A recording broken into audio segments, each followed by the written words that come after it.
The dust had not yet settled when the wagon turned back, its wheels cutting shallow scars into the road as it disappeared toward the low hills. Eliza Hart remained where she had been left, her boots half buried in powdery earth, her shadow stretched thin beneath the afternoon sun. She did not move until the sound of iron rims and harness leather faded completely, as if motion itself might confirm what had already happened. She had been meant for Santa River, a place spoken of with certainty and lines on paper, but she now stood where no signpost bothered to name the land. The road before her was empty in both directions, a ribbon of dirt leading nowhere she could claim. Heat pressed against her skin, steady and impersonal, and the air carried the dry scent of mesquite and stone. Around her, the desert lay open and indifferent, dotted with low shrubs that offered neither shade nor comfort. Off to one side stood a squat building of sun-bleached wood, its edges softened by time and neglect. The postal station looked less like refuge and more like something the land had tolerated rather than welcomed. Eliza did not shout after the wagon. She did not wave or run or bargain with distance. That instinct had been worn out long before this road. There were moments when pleading only taught the world how little it had to listen. She stood still instead, letting the reality settle into her bones, feeling the familiar weight of being misplaced without explanation. Her hands tightened around the small bundle she carried, as though it were the last proof that she had arrived with intention, even if that intention had been denied. The silence around her was complete, broken only by the faint wind moving across the sand. It was the kind of quiet that left no room for illusion. She understood then that nothing was about to be corrected, that no mistake would be acknowledged or undone. Whatever had brought her here had finished its work. What remained was the simple question of whether she would endure. She turned toward the station, not with hope but with calculation. The distance was short, yet each step felt deliberate, measured against the sun, the dryness in her throat, and the unfamiliar ground beneath her feet. This was not an approach made in search of rescue. It was the movement of someone choosing balance over collapse. With each step she adjusted her breathing, her posture, her resolve, aware that staying upright was the first and only requirement she could meet. By the time she reached the edge of the building's shadow, the road behind her had already begun to disappear, erased by wind and time. Eliza did not look back. She stood at the threshold of a place she had not chosen, carrying nothing but what she could hold, and accepted that from this moment forward, survival would not come from being expected, but from remaining. He watched the road, the way men watched horizons when they no longer expected change. Noah Caldwell had learned the weight of waiting without hope, the kind that settled into the bones and stayed there. His days followed a narrow pattern, shaped by timetables, canvas mail sacks, and the steady rhythm of arrivals that never lingered. The station stood between distances, neither destination nor refuge, and so did he.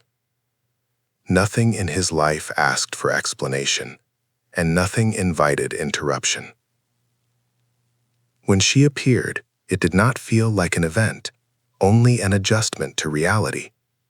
She stood near the edge of the station yard, with the quiet stillness of someone who had already decided not to plead. Noah noticed the way she held herself upright despite fatigue, the way her movements were measured, as if every gesture carried cost. He noticed how her eyes returned again and again to the water barrel, not with desperation, but with the awareness that even simple things could be taken away without warning. He did not question her story, because the land had taught him that explanations were often lies people told themselves. He understood displacement when he saw it. It lived in her posture, in the way she did not look toward the road that had abandoned her. She belonged nowhere at that moment, and he recognized that condition as familiar ground. Allowing her to remain was not an act of charity. It was a decision made with the clarity of someone who knew what it meant to exist between departure and arrival. The station had always been a place where people passed through, but rarely stayed. By letting her cross its threshold, Noah altered nothing visible, yet something subtle shifted. The silence between them carried agreement without promise, acknowledgement without demand. As the light faded and the desert cooled, the station seemed less like a boundary and more like a pause.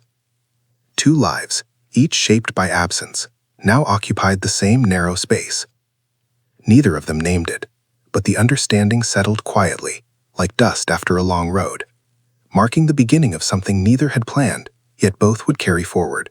San Isidro did not hurry to recognize her existence. The town had been shaped by distance and heat, and it measured people by endurance rather than intention. Days passed without acknowledgement, as if ignoring her might encourage the land to correct the mistake of her arrival. Travelers stopped at the station infrequently, and when they did, their attention settled on her with an unease that lingered after they moved on. Their looks carried judgment without accusation, curiosity without welcome. A woman alone, unattached and unexplained, disturbed the careful balance of a place that survived by knowing exactly who belonged and why. Eliza felt the weight of those eyes even when no one spoke. She understood that silence could be more demanding than words. Still, she did not retreat. She accepted any work that crossed her path, regardless of how small or punishing it was. She lifted, carried, cleaned, sorted, and repaired, moving through her days with a quiet efficiency that did not ask to be noticed. The sun scorched her skin until it burned and hardened. Thirst followed her like a shadow, tightening her throat by midday. Fatigue settled deep into her body at night, but she rose again each morning without hesitation. She did not fight the desert, she observed it. She learned when the wind shifted direction and what that meant for the coming hours. She memorized the sounds that preceded the worst heat, the way the air grew heavy before it became dangerous. She learned to move slowly when the land demanded patience, and quickly when it allowed escape. Each lesson came at a cost, but she paid without protest. The desert did not offer mercy, but it rewarded awareness, and she adapted with a steady resolve that revealed itself only over time. Noah watched from a distance that respected her space. He noticed the changes others missed. He saw how her steps became more deliberate, how her pauses aligned with the rhythms of the land rather than the clock. He observed how she conserved energy, how she learned to listen before acting. There was no recklessness in her survival, only calculation shaped by necessity. She did not attempt to prove herself, she simply endured. The town noticed as well, though with growing discomfort. San Isidro had seen people arrive with confidence and leave with defeat. It had learned to trust the desert to sort out the weak. Eliza's persistence disrupted that certainty. Each day she remained upright felt like a quiet defiance of expectations. The waiting grew uneasy. Patience thinned. The town began to sense that its unspoken rules were being tested, not through challenge, but through refusal to fail. Whispers traveled between buildings and across the open spaces where shade was scarce. Her presence became a topic rather than a fact. Questions formed without answers, and speculation replaced understanding. The absence of a visible reason for her staying unsettled people more than any explanation might have. She did not fit the patterns they recognized, and the desert had not claimed her as they assumed it would. Eliza felt the tension but did not respond to it. She had learned that survival did not require acceptance, only persistence. Each task completed added weight to her presence, grounding her more firmly in a place that resisted naming her its own.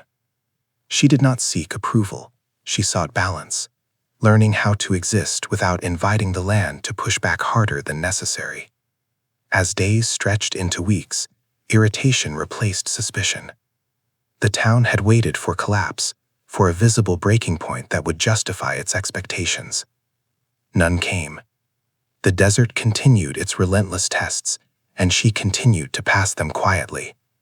What unsettled San Isidro most was not her strength, but her consistency. She did not rise dramatically, nor did she fall. She remained. The land watched as well, indifferent yet exacting. Heat, dust, and distance pressed in daily, measuring her limits without emotion. She adjusted where needed and held firm where she could. The desert did not accept weakness, but it did not punish resilience either. And as Eliza stood within that balance, neither leaving nor yielding, the waiting around her grew heavy with frustration. San Isidro had expected the desert to speak for it. Instead, the silence stretched on, and in that silence, her endurance became impossible to ignore. The sandstorm arrived without warning, a sudden tide of wind and grit that swallowed the horizon and darkened the sky to a bruised gray. The air thickened until every breath felt measured, as if inhaling wrong might draw the desert itself into the lungs. Eliza pressed herself against the rough wall of the station, her fingers tracing the grooves of weathered wood for a tether to something solid. She could feel the building shudder under the assault of the wind, each gust pressing the walls inward, the roof straining against the invisible weight above. Dust scraped against the windows, blurring the landscape into a chaotic smear of ochre and shadow. The station became a temporary island, isolated from the world, suspended in the storm's relentless energy. Noah stood apart, yet near enough to matter, a presence that neither demanded nor intruded. He moved as if he belonged to the building as much as the wind did, tracing invisible boundaries in the air, ensuring stability where there was no safety beyond the walls. He noticed the tension in her shoulders, the way her body attempted to compress itself to escape both fatigue and fear. She had lived with storms before, but this one carried more than wind. It carried the weight of solitude, a reminder of nights when she had been left alone, unprotected, unanchored. Each gust pressed that memory deeper into her, tightening it around her chest until the pulse of her heartbeat matched the rhythm of the shaking walls. Eliza's exhaustion was immediate and absolute, the kind that no rest could soothe, a sharp ache in muscles and nerves alike. Her past was present, not in conversation, not in reflection, but as a raw physical force that threatened to collapse her into the floorboards. Her eyes, wide and wary, traced the wavering shadows cast by the dim lantern flickering against the dust-stained walls. Every movement required effort, calculated and careful, measured to conserve strength for the next wave of the storm. Her breathing, shallow at first, gradually synchronized with the low, steady vibrations of the building under assault. She did not call out. She did not reach for help. She endured. Noah's silence was deliberate.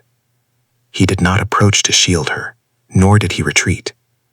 He became a part of the breathing space they shared, a fixed point amid the chaos. She felt him as a presence, not a savior, not a companion in need, but as a marker of something stable against the madness of wind and sand. The proximity did not demand anything from her. It merely existed as proof that survival could happen alongside another without surrendering autonomy. He adjusted to the rhythms of the storm, shifting his weight against the floorboards, grounding himself so the tremors of the building could not shake her alone. The storm's noise was omnipresent, a grinding, howling symphony of earth and sky colliding. It penetrated every crack, filled every space with abrasive power. Eliza's mind wandered briefly, to the paths she had taken to reach this point, to the hours spent alone under merciless sun, to nights when stars offered only cold witness. Her body remembered fear as though it were a living entity, curling her spine into defensive arcs. The fatigue, however, was not defeat. Each moment of endurance became a testament to a quiet resilience, a refusal to yield entirely to forces, internal or external, that had long dictated the terms of her survival. Hours passed in the ebb and flow of the storm. The wind shifted in strength, the walls vibrating differently, the dust settling intermittently, as if testing patience. Time became indistinct, measured only by the pulse of sand against the wood, the groan of the station under pressure, and the shared stillness between them. When at last the storm began to retreat, it left the world muted, washed in a layer of dust that clung to surfaces like memory. The air grew lighter, the sky slowly brightening with the first hints of night, but the silence between them remained heavier than before. It was in that silence that understanding emerged. There was no spoken promise, no articulation of trust, only a mutual acknowledgement of endurance. Survival alongside another did not necessitate surrendering selfhood. Both had weathered the storm in their own ways. Both had endured its pressure. Both had emerged intact, shaped but not broken. They moved within the same space, not bound by words, but by shared persistence, a recognition that presence could coexist with autonomy. The desert had tested them. The storm had exposed their vulnerabilities. Yet in the aftermath, a subtle equilibrium settled, a truth deeper than any declaration, a quiet recognition that they could exist together without losing themselves. San Isidro shifted uneasily beneath the weight of its own expectations, the town's routines and whispered judgments pressing like heat against skin. The streets, empty of strangers but crowded with scrutiny, became a theater where every glance carried authority. Eliza's presence disrupted the usual rhythm, an uninvited current cutting through established order. People spoke quietly at first, the cadence of suspicion measured in cautious syllables, then louder, their opinions spilling over fences, lingering on porches, carrying the weight of collective judgment. Some questioned her right to linger. Some questioned the wisdom of offering work to one who belonged nowhere. The town itself seemed to lean toward her, only to recoil when she moved with quiet defiance. Noah observed the subtle maneuvers of the town's invisible forces, noting which eyes followed her, which hands tightened around reins or broom handles. He understood the delicate balance. Each person who murmured against her was not just speaking to her, but to the safety of their own routines, the comfort of unquestioned authority. The desert beyond the streets waited silently, patient but indifferent, reminding him that surrendering to the town's pressure could mean losing her altogether. He saw in her posture, in the way she took on each task without complaint, a resilience that defied the ease of conformity, a refusal to shrink in the face of others' rules. Eliza moved through the streets and station with careful efficiency, her hands absorbing the work at hand, her eyes constantly reading the land and the people alike. She had learned to recognize the patterns in the desert and in the human gaze, to anticipate judgment and respond only with deliberate action. Her every step, deliberate and measured, became a subtle statement. She did not belong to anyone but herself. Yet she was also prepared to leave, understanding that to cling where she was not wanted would only diminish the space she claimed for herself. The tension around her swelled, palpable and electric, as if the sun itself had pressed closer, and the dust rose in anxious swirls around feet and hooves. Noah felt the strain as acutely as she did. He had not sought this conflict, but it demanded engagement. Each choice he made carried the weight of consequences, each hesitation a chance for the desert or the town to take what they did not offer willingly. His eyes followed Eliza's movements, noting the subtle shifts in her expression, the careful timing of her gestures, the silent negotiations she conducted with the land and with the people who watched. He understood that to protect her, he could not simply shield. He had to reckon with the forces that judged, the traditions that dictated, and the precarious loyalty of the town. The streets themselves seemed to pulse with anticipation, each step echoing more loudly than the last. Horses stamped impatiently outside the corral. The metal of the blacksmith's hammer rang against iron with urgent insistence, and the wind through narrow alleyways carried whispers like dry leaves skittering across sun-baked dirt. Every movement mattered. Every pause could shift favor or incite anger. The town had learned to survive by predicting others' limits, by enforcing rules through subtle intimidation and unspoken consensus. Eliza's presence defied those calculations, and the discomfort it stirred grew heavier by the hour. By midday, the tension became almost tangible, a pressure pressing on shoulders and backs, the air thick with expectation. The town's collective gaze weighed on them both, an invisible jury scrutinizing endurance and decision. Each choice Noah contemplated was a calculation, a weighing of risk against principle. He recognized the harsh reality. To yield to the town would not only send her away, but reaffirm the desert's claim that those who did not conform would be lost. And Eliza, steady and unflinching, understood that her right to remain depended on neither approval nor permission. The hours stretched like molten sand. The sun burned higher, highlighting the furrows in faces, the strained lines in hands that had long managed labor and judgment alike. Dust rose in the streets and drifted against windows, a quiet reminder of the desert that surrounded and defined them. Noah watched as Eliza continued her work, her movements precise, unhurried, unbowed, and a subtle clarity settled over him. This was not a test of strength alone, but of resolve.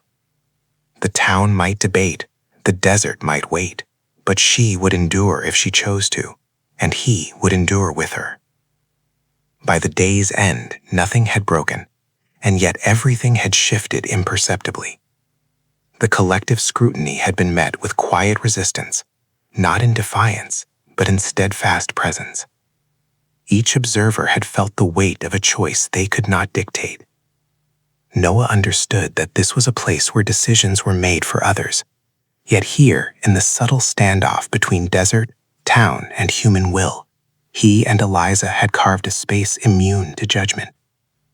Survival had never been granted, only claimed, and in claiming it, they moved together through the delicate balance of authority, endurance, and quiet defiance, fully aware that one misstep could topple all that had been cautiously preserved. The decision came without ceremony, without announcement, without the need for applause. Eliza remained not because anyone had granted permission, but because no one else possessed the authority to remove her. The town of San Isidro, with its wary eyes and unspoken hierarchies, receded into the background, its rules and judgments diminished by her quiet resolve. She moved through the station and the surrounding desert with a calm that had taken months to cultivate, her presence no longer contingent on approval, her steps measured by necessity and choice alone. Noah, once merely the keeper of schedules and walls, became something broader, more integral to the space she now inhabited. He offered no claims, asked for no declaration, and yet his care was steady, reliable, and without expectation. The connection between them required no label, no validation, for it existed in the shared rhythm of work and survival, in the silent understanding of the hours passing under the unrelenting sun. They learned the contours of one another without conversation, in the way hands moved over tasks, the way eyes measured the distance between them and the horizon, the way presence itself could sustain without intrusion. The desert remained indifferent, harsh, and unyielding, reminding them in every gust of wind and drifting dust of its omnipresent authority. San Isidro remained cautious, skeptical, and slow to recognize what had shifted. Yet between the cycles of arrival and departure, something entirely new had taken root. Eliza was no longer the woman who had been sent to the wrong place, vulnerable to circumstance and judgment. She was the one who chose to remain, who carved a space in the desert and in the wary town, not through defiance, but through quiet, unwavering decision. Days stretched into weeks, each sunrise painting the dust with gold and copper, each evening folding the sky into velvet shadows. Tasks continued, chores and care threading their lives together. Yet the bond between them carried a gravity that required neither proclamation nor ceremony. In the pauses between work, in the stillness after the wind had swept across the flatlands, there was a presence, unspoken but undeniable. Survival had become choice, endurance had become shared, and the rhythm of living alongside another soul had become its own testament.